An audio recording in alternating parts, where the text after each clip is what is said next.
Okay guys, making the best of a bad situation. Brother Jesse is out with the opening up chopper, kind of the rough unit, so that if you bury it or you blow something up, you don't feel so bad. But he's opening up the sedan field on the hill here. Green chopping, feeding to the cows.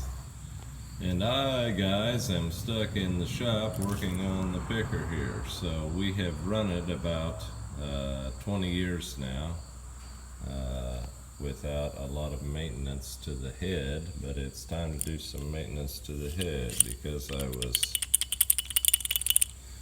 checking out the head and I found that the lower idler on the gathering chains, two of them sound horrible, and the other ones are pretty worn pretty bad.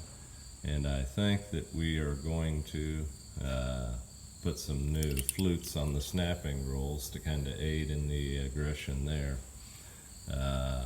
Chance of rain tonight, and so I think that most likely we are going to be fighting floodwater again this year during harvest. Or pretty good chance we'll have a wet fall, so we need to get ready for the wet fall weather.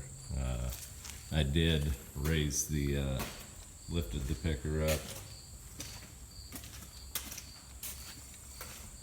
The 260 choppers, and like most corn pickers, they have a provision to change the position of the wheel on the axle, raise it or lower it. And so I've raised the picker up, so theoretically now we're approaching 2 foot of clearance, and that allows it to walk through the mud as long as it tracks true.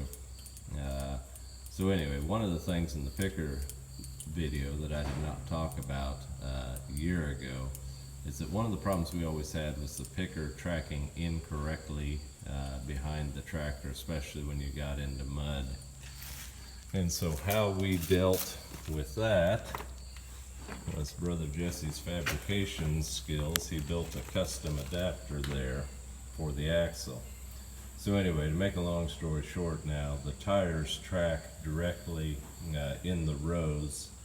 And where we have, ridged rows from cultivation, that really helps you go through mud very well.